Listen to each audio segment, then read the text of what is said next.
హరి ఓం తత్సత్ జయ గురుదేవ్. ఓం శ్రీకృష్ణాయ నమ. శ్రీ గీతాదేవతాయ నమ. భగవద్గీత 13వ అధ్యాయం క్షేత్రజ్ఞ విభాగ యోగములో 23వ శ్లోకాన్ని పరమాత్మ తెలియజేస్తున్నారు.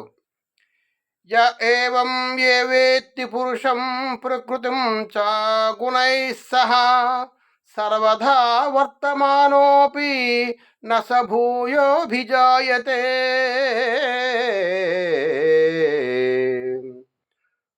అనగా జీవుడు త్రిగుణ సహితముగా ప్రకృతిని ఏ మనుష్యుడు యథార్థముగా తెలుసుకునునో అతడు అన్ని విధములుగా కర్తవ్య కర్మలను చేయుచున్నను మరలా జన్మింపడు.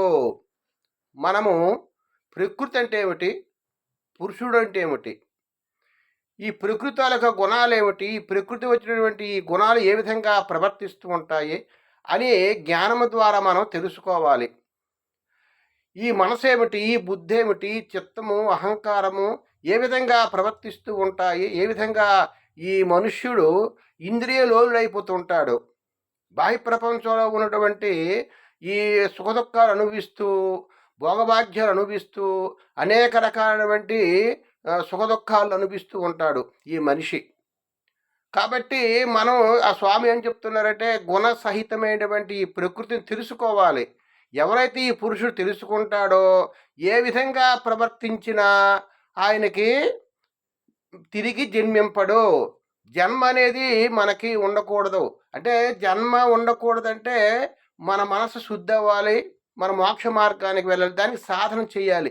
ఎన్ని జన్మల నుంచో మనకి సాధన మనకి ఉండాలి.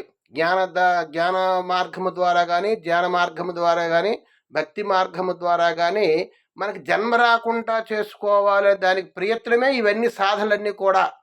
పూజలు కానీ, జపము కానీ, ధ్యానము కానీ, ప్రాణాయామం కానీ ఇవన్నీ కూడా జన్మరహితం చేసుకోవడానికి, ఈ ప్రకృతిని తెలుసుకోవడానికి. ఈ జీవుడెవరు, ఈ ప్రకృతి ఏమిటి, నేనెవరు, నేను ఎక్కడి నుంచి వచ్చాను, ఈ ప్రపంచంలో ఏ విధంగా నేను ప్రవర్తిస్తూ ఉంటాను, ఈ సుఖదుఖాలు ఏమిటి, భోగభాగ్యాలు ఏమిటి, ఇవన్నీ శాశ్వతమా అశాశ్వతమా, ఏది నిత్యము, ఏది అనిత్యము, ఏది దృక్కు, ఏది దృశ్యము అనే విషయాలన్నీ కూడా ఎవరైతే తెలుసుకోవడానికి ప్రయత్నం చేస్తారో వారికి జన్మ ఉండదు. ప్రతి ఒక్కరు కూడా వారితో ఒక ఆలోచనలు చూస్తూ ఉండాలి. దృక్కు దృశ్యము.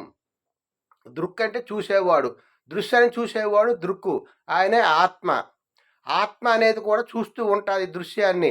ఆ విధంగా నేను ఆత్మను కాబట్టి దృశ్యాన్ని చూస్తున్నాను, ఆలోచనలు చూస్తున్నాను భావంతో మన ప్రతి ఒక్కరూ కూడా ఉండాలి. హరి ఓం.